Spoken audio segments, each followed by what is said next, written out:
Welcome to this third webinar in our series, Minimizing Environmental Impact of Research and Logistics in the Polar Regions. This is a collaboration between the European Polar Board and APECS, the Association of Polar Early Career Scientists. Welcome back, everyone who was already at the previous webinars, and hello to all newcomers. My name is Marije Tempel. I'm a project officer at the EPB, and I'm really happy to see all those people joining for this third webinar. Before introducing our speaker, I always start with highlighting the synthesis report. You can also see it right here on the slide.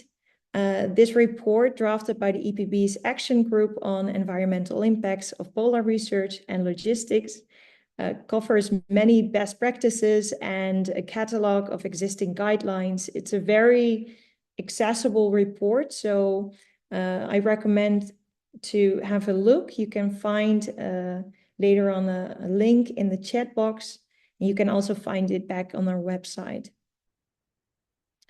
The webinar series are initiated as a follow-up to the report. And this whole series consists of 4 sessions. This is session 3.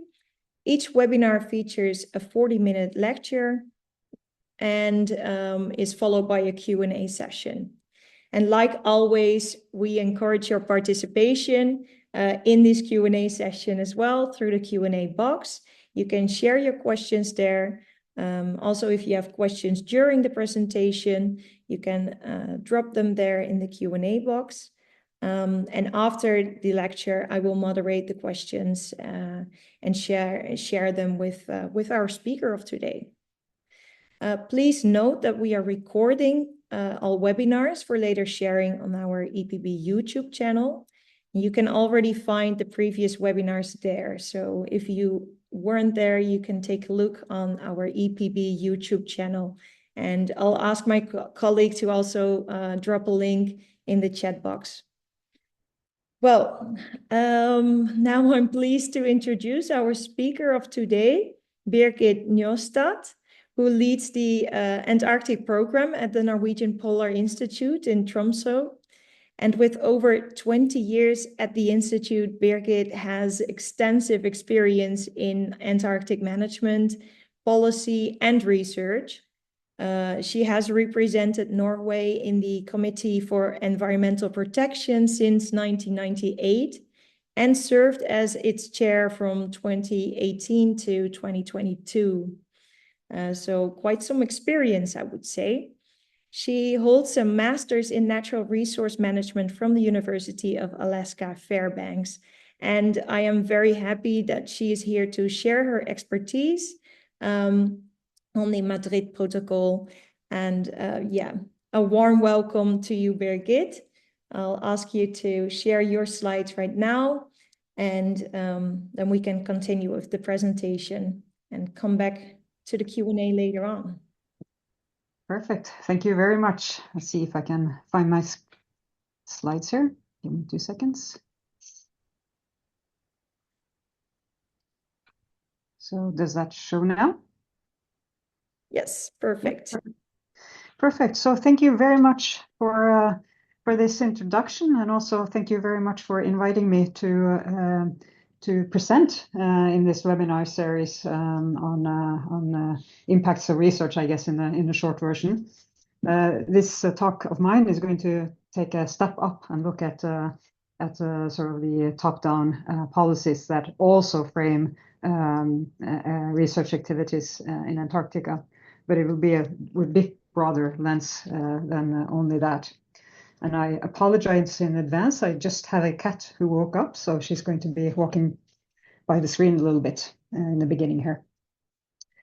So I think I was introduced sufficiently enough, and I'll just skip to the next slide and give you an indication of where I think I will go with this presentation today. I am planning to start to talk a little bit about the Antarctic Treaty, which is about peace and science, but also about protection, which is the title of this presentation today, how the treaty or the protocol protects Antarctica. Then I will move into the environmental protocol and its principles and provisions. Moving then forward into how the words of these overarching legal documents work into action afterwards. And then I'll look at both legal mechanisms, structural mechanisms, and operational mechanisms. And then I hope to give some examples of the discussions and the results of these discussions and how the whole setup is a part of the protection process of Antarctica. And then I'm going to both ask and to a degree answer a question that isn't asked in the title of this presentation, but does the protocol actually protect Antarctica? And I'm sure that you're quite excited to hear the answer for that question. So I will start on the very top with the Antarctic Treaty, which many of you and maybe all of you are quite well aware of already, but I think it's an appropriate place to start this presentation. The Antarctic Treaty came into being after many years of both exploration, but also political uncertainty about the governance of Antarctica after numerous claims, Cold War, uncertainty about how Antarctica could be used and misused in that time.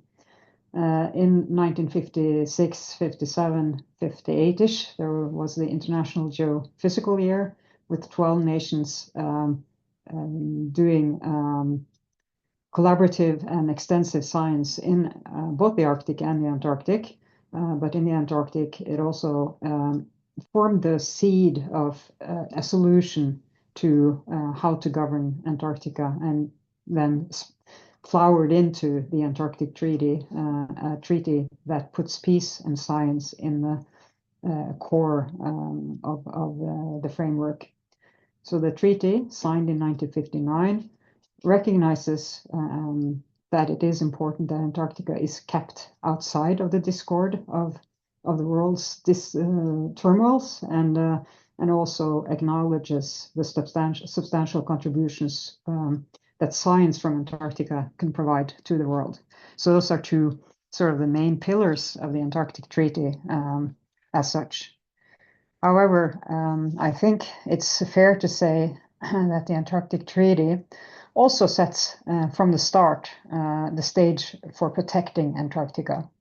It's not only talking about peace and science, but it also says, you don't need to read the whole text here, by the way. What it says here in short is that the parties to the treaty should meet regularly to discuss Antarctica and agree to any other measures or agreements that are necessary to ensure that Antarctica is maintained peaceful and for science, including discussions on preservation and conservation of living resources, which really then adds to that protection part as a third pillar to the treaty, I would say. Already in 1964, so the treaty came into force in 1961. Already in 1964, the treaty parties at that time agreed to a set of so-called agreed measures for the conservation of flora and fauna, which really already at that stage sets a fairly extensive provisions for ensuring that the uniqueness of the Antarctic environment is protected and preserved. So already from the start, I would say that protection is part of the treaty system. And the treaty system evolved on that basis, I would say, in many ways as well. As now noted, the treaty itself has the provision of talking about conservation and protection, signed in 1961. You had the agreed measures, as I just noted, from 1964 on the conservation of flora and fauna. And then in 1972, the treaty parties at that stage agreed to a new convention that sprung out of the Antarctic Treaty on the conservation of Antarctic seals. Now convention was agreed to in a time when sealing was still an active activity. And the aim of this convention was to ensure that the outtake of seals in the Southern Ocean would not be detrimental to the Southern Ocean ecosystem. At the same time, sealing kind of went out of fashion, so this convention has never really been very active. It's a sort of a sleeping convention. In 1980 and 1982, the treaty parties agreed to a new convention on the conservation of Antarctic living marine resources. You might know that as the CAMLR Convention. And really, in a short version, and I'm not going to speak about that today, of course, but in a short version, that is to ensure that any fishing and krill harvesting does not undermine the ecosystems of Antarctica. So another protection or conservation measure from the treaty system there. Then in the 1980s, the parties started to discuss and negotiate a mining convention, and that might sound like a contradiction to the protection discussions we're having now.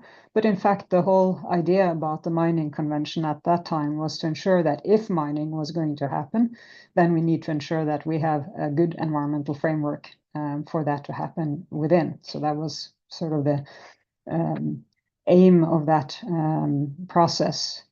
Many of you probably know that negotiations ended suddenly in 1989 by a few parties not ratifying that convention. So it is a dead convention, we might say, in many ways.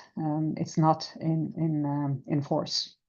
And instead of the mining convention, one started immediately to discuss and negotiate a protocol on environmental protection, and which is what I'm actually going to talk about the rest of this presentation on. And the Protocol on Environmental Protection was signed in 1991, so it was a very quick process after the fall of the Mining Convention, and it came into force in 1998.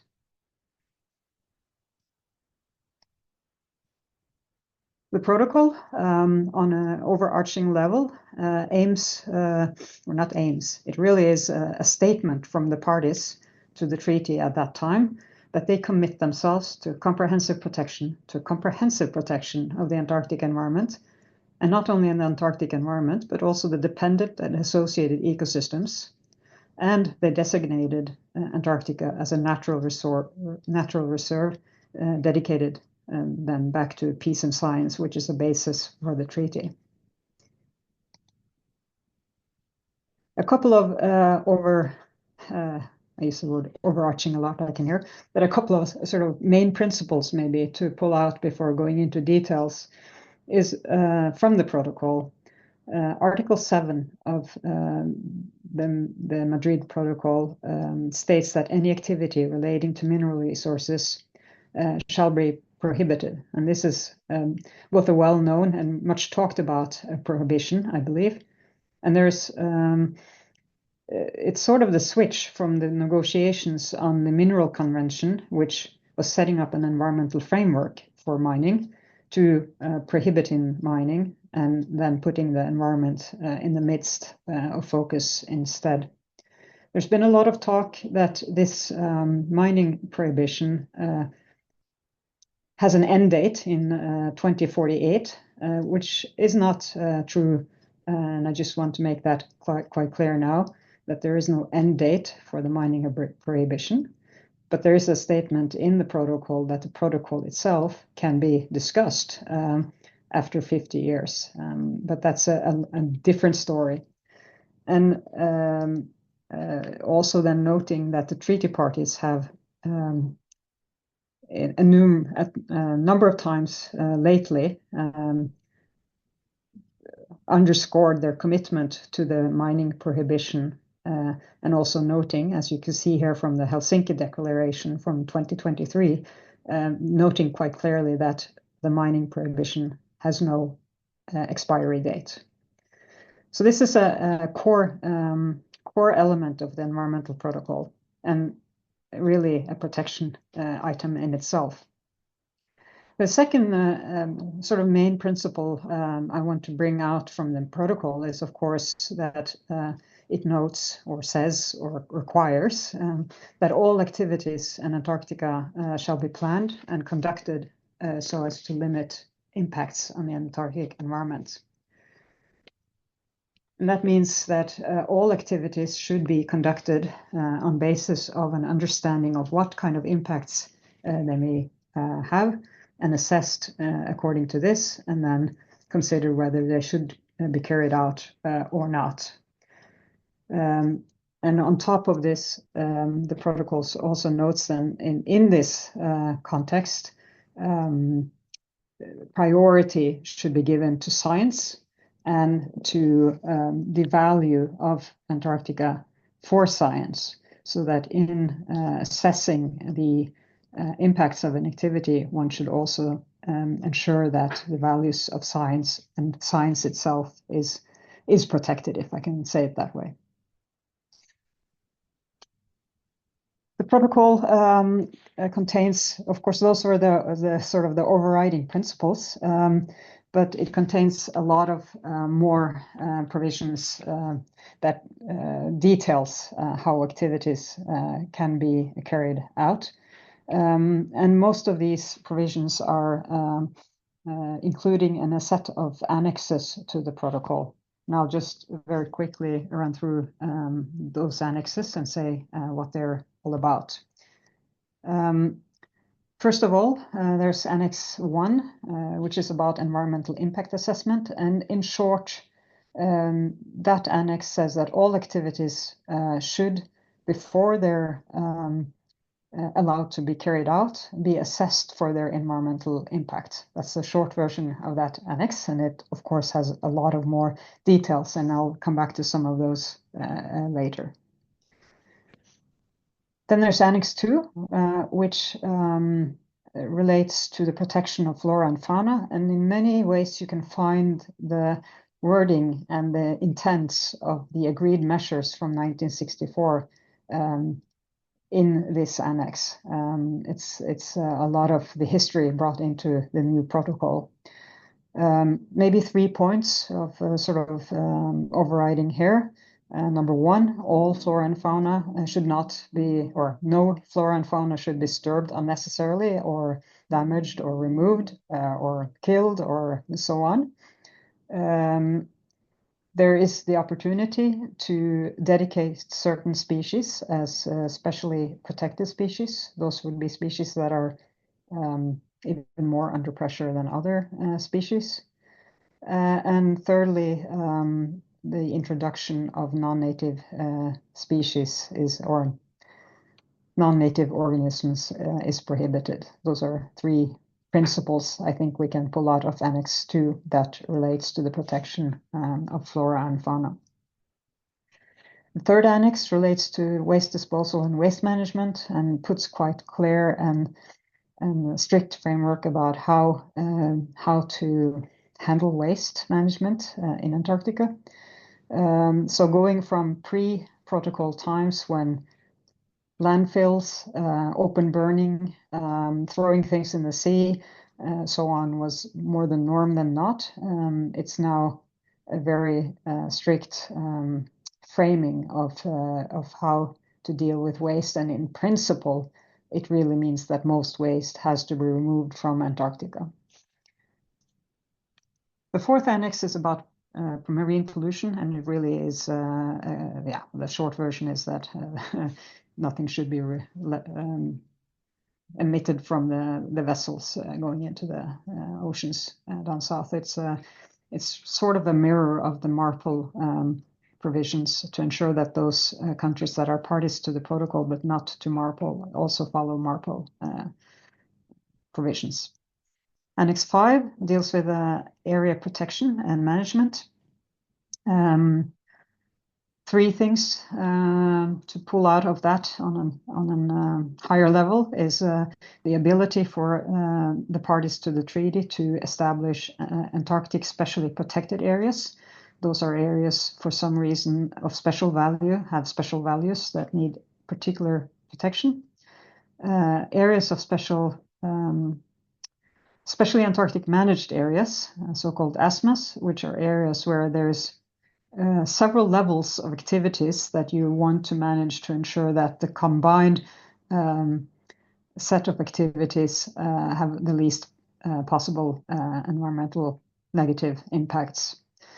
And Annex 5 also regulates the designation of and management of historic sites and monuments. And then finally, there's an Annex 6, which is in parentheses here, which is still not in it's in parentheses because it's not in force yet, but it deals with liability from environmental emergency. So really, who is responsible for what if there is a large environmental accidents?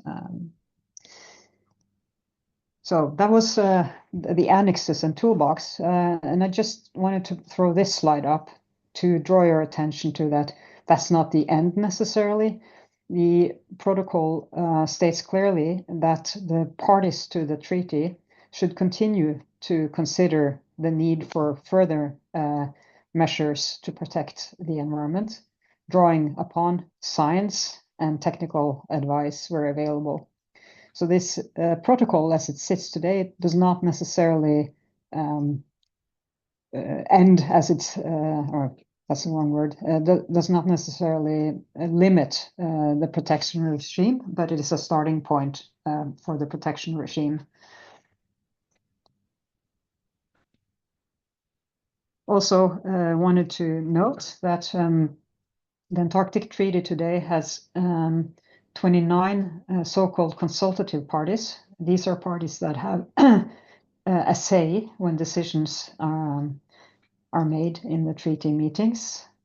And there is also then 28 additional non-consultative parties, which are more observer states. And I'm not going to go into the details of the difference between these two at this stage, but there are 29 consultative parties with the decision opportunity at the treaty. These are the, and then what I wanted to say here then is that there are actually then 42 parties to the environmental protocol. So there are more parties that have signed and ratified the environmental protocol than there are consultative parties to the treaty. And I think this indicates two things. Number one, that there are a number of countries out there that are keen to ensure that they signal that they are they care about the environment in Antarctica and want to be a part of that movement that puts effort into the protection of Antarctica.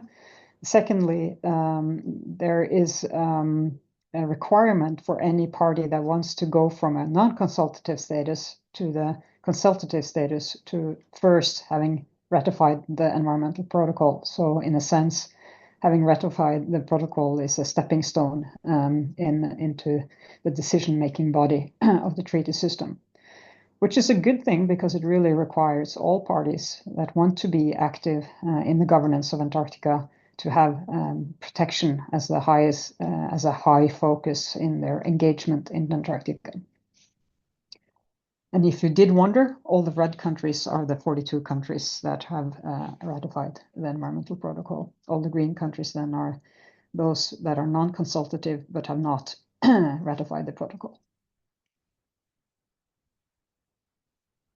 So how does this work then? We have this nice protocol with these nice provisions and statements of how activities should be carried out. Does these words matter? Do they make a difference on the ground? Well, the protocol also makes it quite clear, of course, that all members, or all parties to the protocol should, in their national legislation, ensure that they have regulations, laws, and so on that implement the provisions of the protocol, so that they so that their citizens are bound by these provisions when they or if they want to do activities in Antarctica. So that, for example, any Norwegian that wants to go to Antarctica and do an activity have to relate to the Norwegian law, which implements the environmental protocol before doing any activity, which amongst other would then say that any activity needs to do an environmental impact assessment and so on. So all these 42 countries that have ratified the protocol will have one way or the other legal framework taking the protocol provisions on board.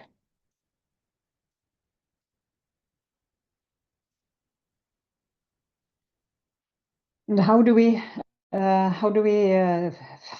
that the countries actually do this and do their activities in line with the protocol? Well, the Antarctic Treaty, as a starting point already in 1959, had a provision of any country being able to inspect any other country.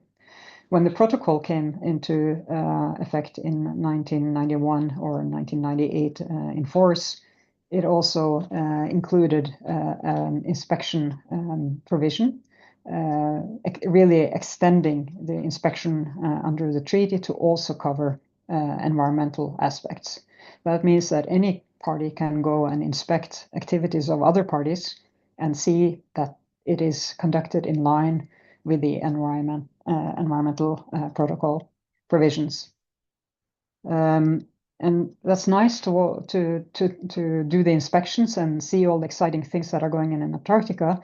But maybe more importantly is the reports that are made from these inspections and which are delivered to the treaty system, which again is heard by the country that has the activity that has been inspected, and also often and most often will follow up and do better on those issues that have been raised as concerns by the inspecting party. So that's sort of a checkpoint, I guess, for ensuring that the protocol, in fact, has a function. Also, the protocol establishes an environmental committee, which is an advisory body to the treaty parties on the matters relating to the protocol. The protocol, the committee, which we just call the CEP, all the 42 countries that have ratified the protocol are members of the committee and have equal say in that committee. So again, if you remember back, there are 29 consultative or deciding parties in the treaty meetings, but there are 42 members of the committee who all engage in these discussions and provide advice to the treaty parties on issues relating to the protocol. And I think we can divide the advice that the CEP gives to the treaty parties into two boxes. One relates to issues really on implementation of the protocol provisions, and that could be anything, I guess, from as the picture here is really just illustrating. That's an historic site and monument. It's not pile of rocks. It's a historic site and monument. So it could be anything on how to manage historic sites and monuments. It can be the need to strengthen any provisions, adjust any provisions, add provisions, and so on to ensure that the overarching aim of the protocol is met.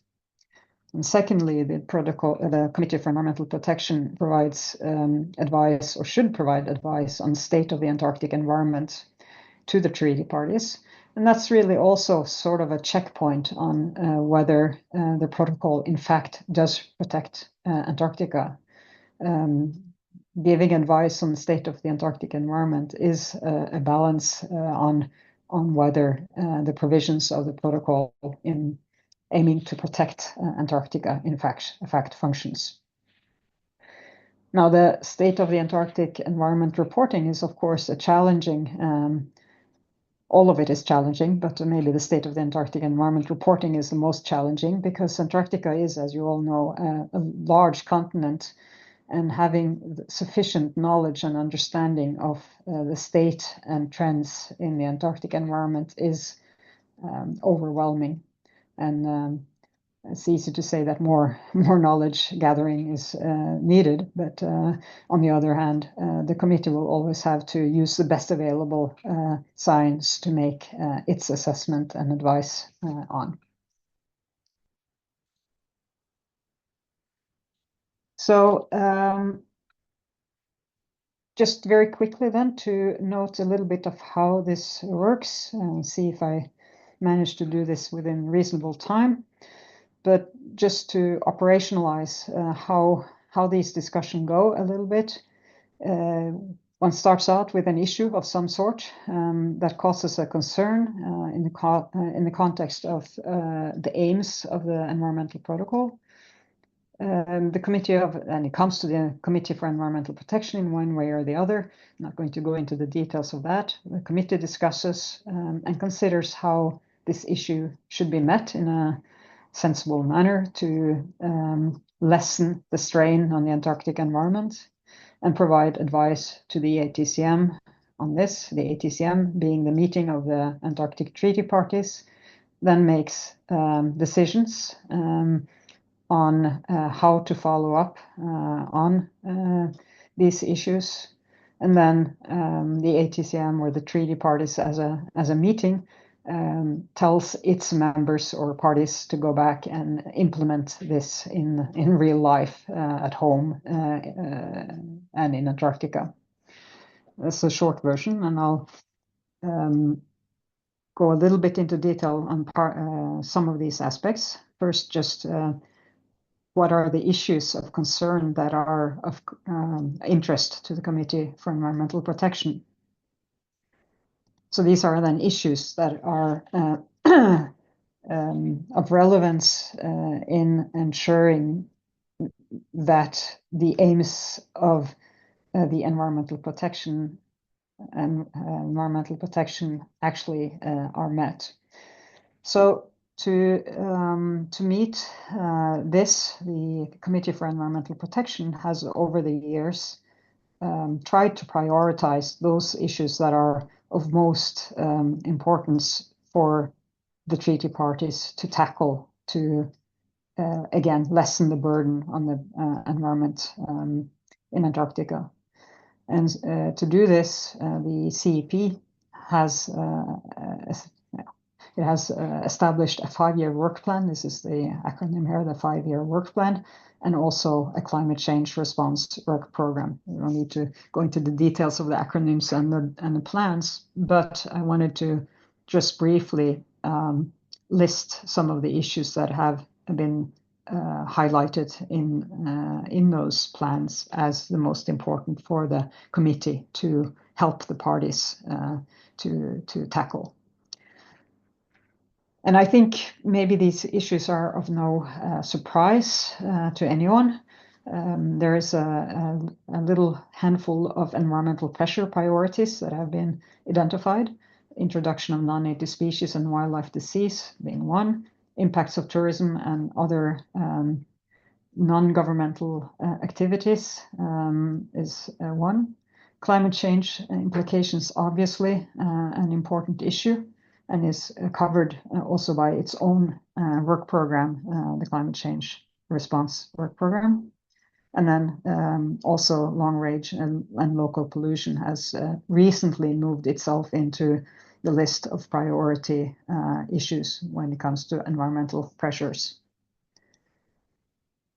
And then there is a number of response priorities, if we can use that word for it, which is, it's a whole list, as you can see here. And really, these items are about strengthening the tools that the committee has at hand, such as improving the environmental impact assessment processes, looking at the process of designating protected areas, how to report on this state of the Antarctic environment, and so on and so on. And also there's some operational priorities, which I will not spend more time on here. So this is a list, and it's not a small, it's really not a small list of issues. And we are, again, I sometimes have to remind myself of this, we are talking about a full continent of 14 million square kilometers. It's not like managing your backyard. So these are big issues, and quite a challenge for the parties to tackle. So I wanted then to end, not end, but slowly end, by picking up a few examples of how some of these issues have been moved forward. And these are only examples. The discussions have been extensive. There are much more details that could be of interest, I'm sure, to each of you. But I had to pick some, so that's what I've done, just to show how the process of moving the provisions into actual action, at least more actionable than the protocol itself. For example, introduction of non-native species and wildlife disease, which has been identified as a high priority by the Committee for Environmental Protection. And I believe there's been a webinar on non-native species earlier, so you've been hearing about this.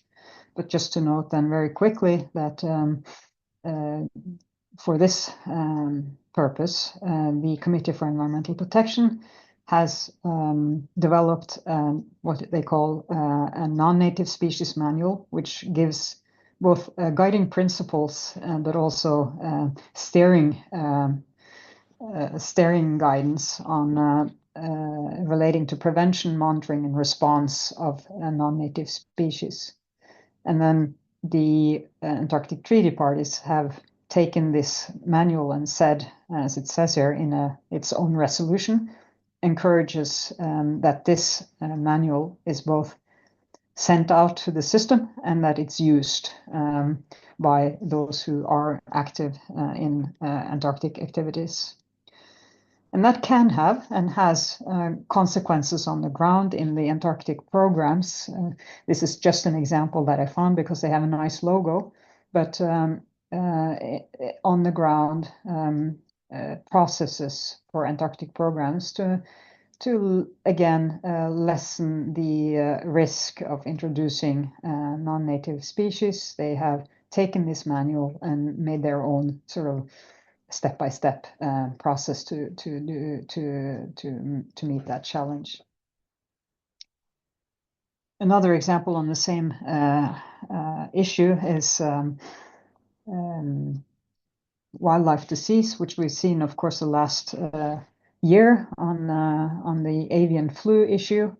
In 2023, the Committee for Environmental Protection highlighted that it considered that an outbreak of avian flu in Antarctica was likely and could be a detrimental threat to Antarctic wildlife. Now that's, of course, a big challenge for an Antarctic environment, although one that is more not so easily it can't be pointed to the humans maybe as the biggest cause of bringing it in. But what can we do to ensure that we have the least possible impacts of this anyway? And the Antarctic Treaty Parties noted with serious concern the committee's advice on this and really called on all parties to do their best, I guess, to find ways to ensure that the impacts would be as little as possible. And through this really on the ground monitoring process were put in place, collaboration amongst parties in nearby each other in the Antarctic Treaty Peninsula started up, and you got a lot of on the ground action to ensure that these words from the committee actually had on the ground impacts. I could continue, I think, on many of these issues, but I see that time is going to go a bit fast for me, but just very briefly. Tourism is another issue highlighted by the committee. The committee has developed guidance for visitors to Antarctica. The treaty parties have adopted these and urge them to be used. There are site-specific guidelines that have been developed and adopted by the treaty parties. And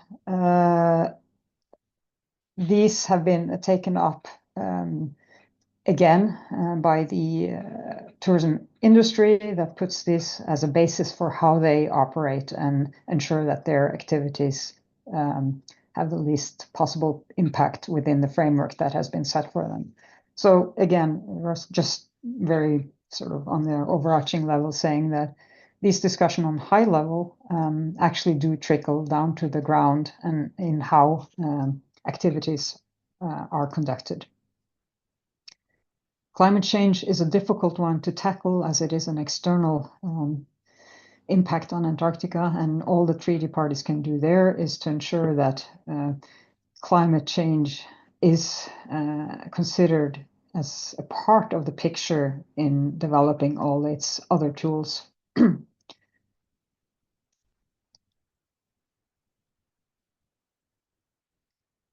Yeah, and protected areas is another issue that the committee has highlighted as an important area to focus on to have a systematic approach. And I guess what I want to say here at this stage is really that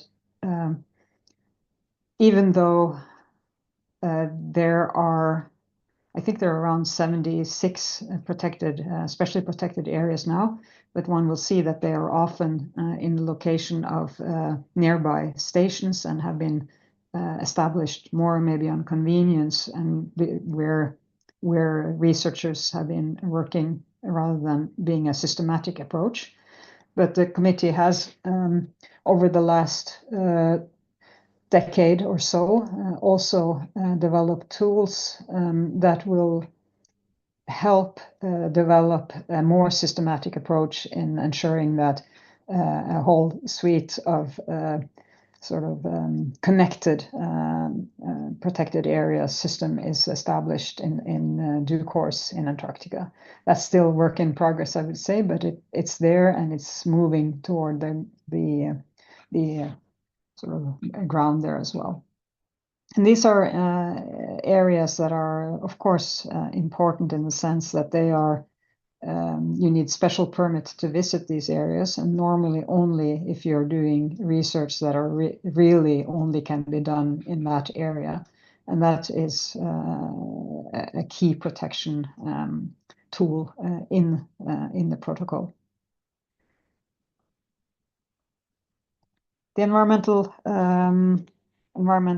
assessment system is another one that is always on the agenda of the committee. How to assess your activities so that they have the least possible consequences, and so guidance material, procedures, and help for all that are doing such assessments is another key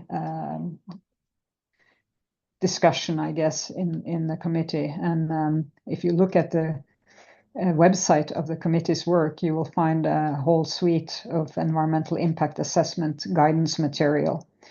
But of course, all this also needs knowledge and science underpinning what impacts are to be expected. So there is knowledge gaps on understanding the impacts of activities as well. So this is another aspect of the discussions that are always on the agenda, is to understand the impacts, not only requiring that impacts are assessed, but actually understand and develop our knowledge about this. I could have said much more about the environmental impact assessment process, but I'm not going to do that today. And finally, just also to note that, of course, understanding and protecting biodiversity, which is really carrying us back to the first conservation measure that was made in the treaty agreement of conservation of flora and fauna, is always going to be on the agenda of these discussions. And again, we're back to a big continent and many knowledge gaps, and a changing environment, and understanding what these changes mean for the biodiversity are all big questions. We have the tools and we are using them, but in the big picture of the changing climate, I think we have some challenges ahead, regardless of our intent.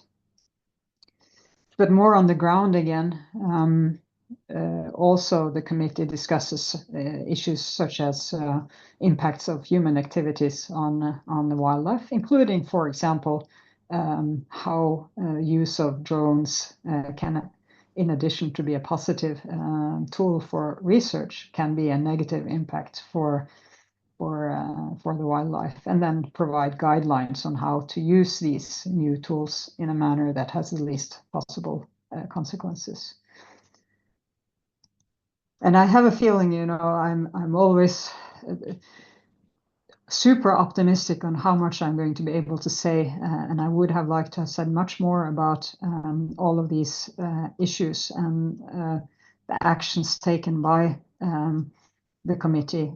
But I hope I get given a taste, maybe a very superficial taste, but showing that all the provisions of the protocol are actually taken quite seriously by the members of the committee, the parties to the treaty, and to develop the instruments in such a manner that they are increasingly more efficient in protecting the Antarctic environment, which is the aim of the protocol. But I guess in the end, it is useful, nevertheless, to raise the question whether the protocol actually does protect the Antarctic environment. And I wanted to bring up, just for your sort of thinking, I guess. So there are challenges. I mean, we're speaking of a protocol again protecting a whole continent, and it's not a sort of an easy piece of work. So there are challenges, obviously. There are 42 nations involved, at least, and the level of implementation may vary between nations. So how do we know that we are at the right level? There are a lot of vague terms in the protocol, or vague, they can be interpreted in many ways, and they might be interpreted differently. And so common understanding of these vague terms are maybe challenging also. Climate change, I think, is the short version of that sentence there. There are external pressures on the environment that are really kind of outside the remit of the environmental protocol to deal with or to handle, tackle. Also, we have the mix of all the impacts, and both the climate change, but also the issues of activities in Antarctica itself and so on. So the mix of issues, the complexity of issues is challenging to deal with.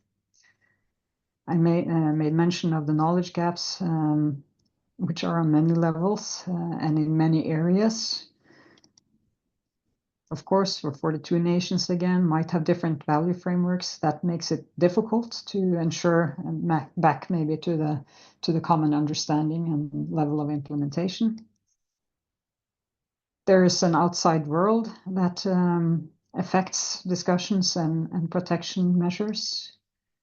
And if you're impatient, then working with 42 nations that step in different pace might be a bit challenging, I guess, in the sense of if you want to make big steps, you might not be happy with the baby steps that are necessary to get the international system to work, to move forward in the same pace. But I would say, nevertheless, that the answer to the question whether the protocol actually protects the Antarctic environment is yes, it does. we have to go back to the very start of it, I think. The protocol sets aside the whole continent as a natural reserve, and has put strict limitations and guidance on how activities should be carried out there.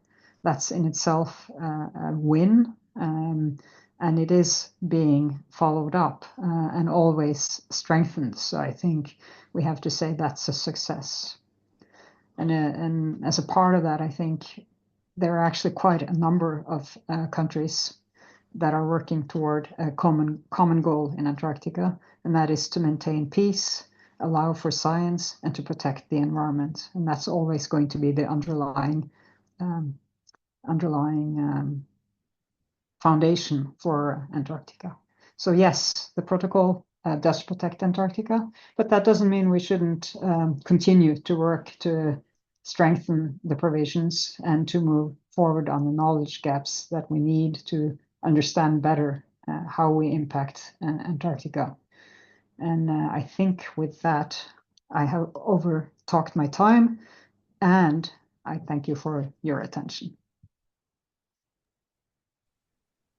Thank you so much, Birgit. I think we are right on time, so no worries about that. And there is already a question for you as well. So I think we will just start with a short Q&A before we continue with the closing remarks.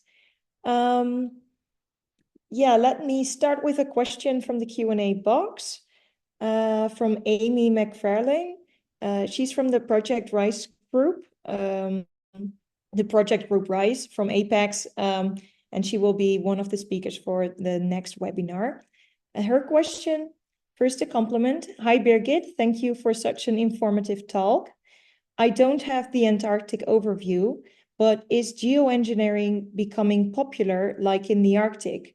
How does the Antarctica Protocol protect the region from geoengineering tests? Would it allow scientific experiments in certain regions, which are then used specifically for geoengineering applications?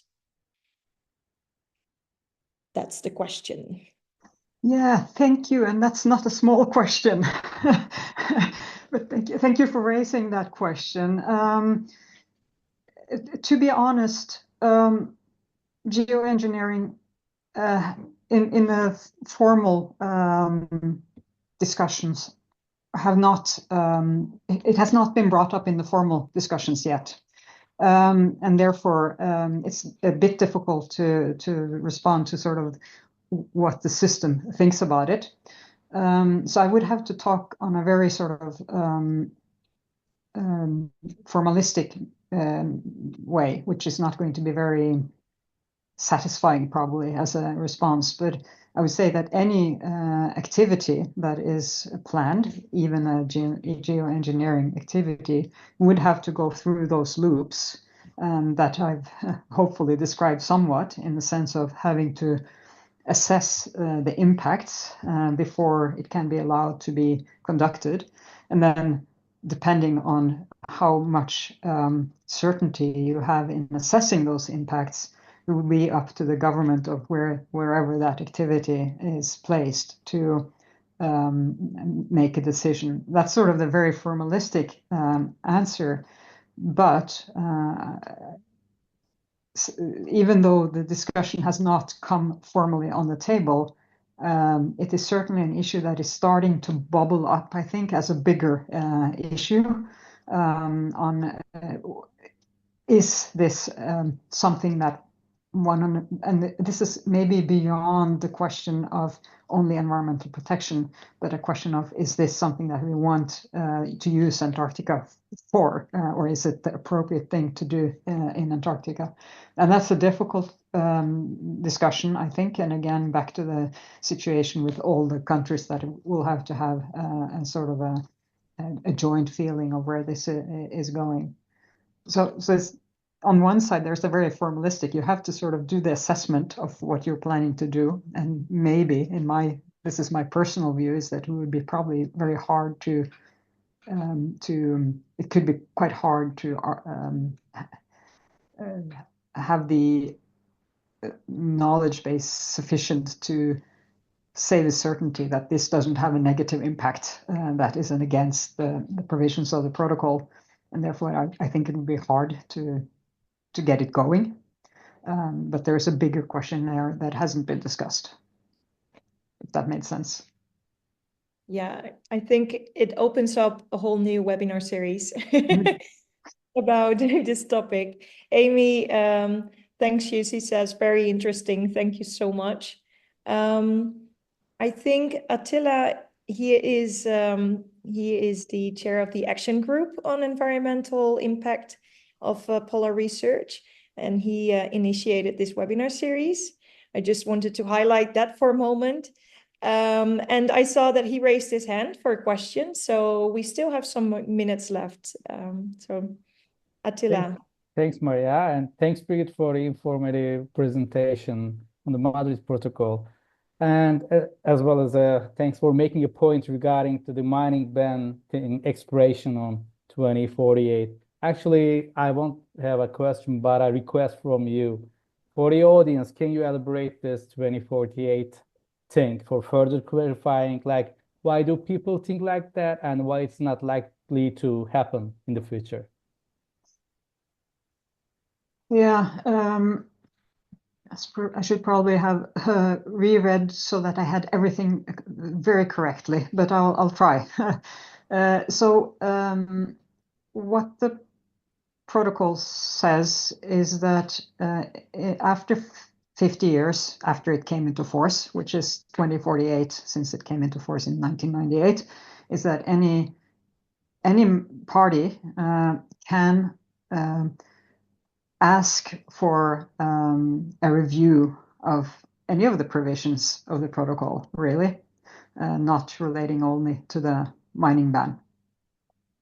And then, but it also states, and I'm going to be a little bit fuzzy with my words here because I don't remember sort of the details, but what it says is really if someone takes up the mining ban, you have to have a certain number, like 2/3, I believe, of the members agreeing or parties agreeing that it should be discussed.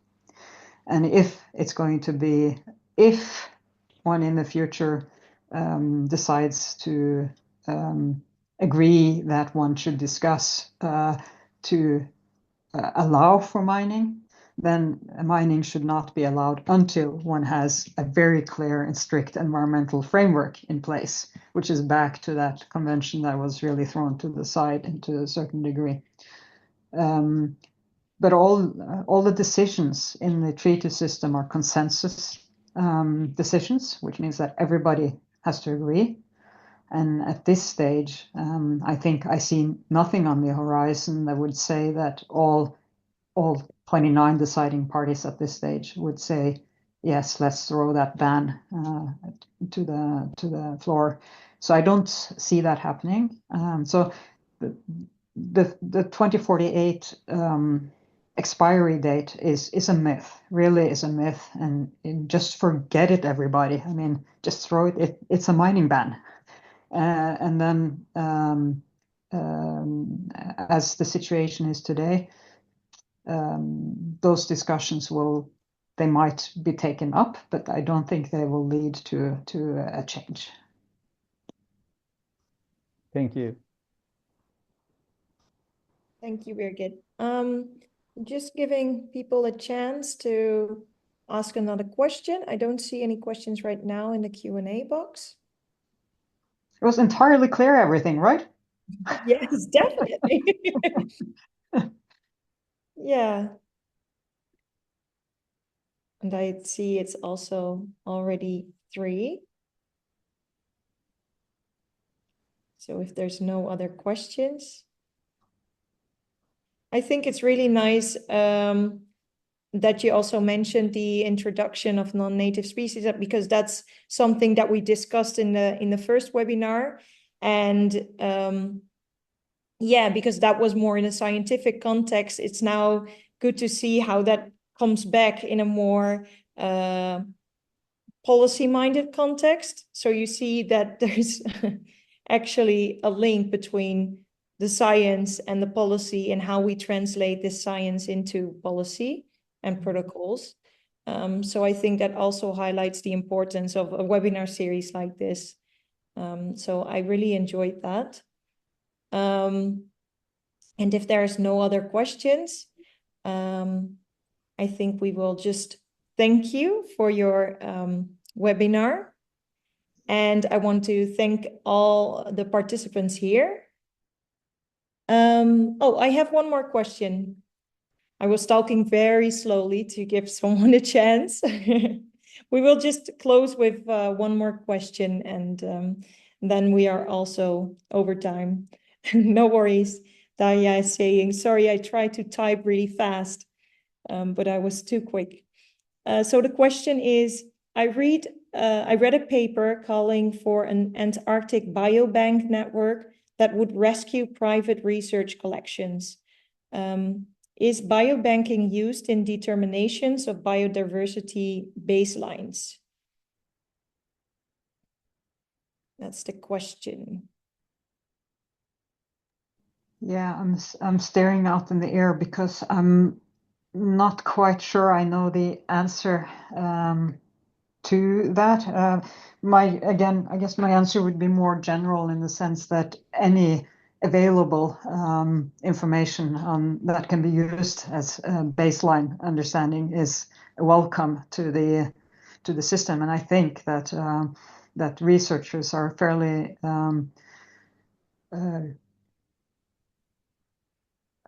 maybe not good is not the word to say, but I think there is a fairly good overview in one way or the other on where and what exists.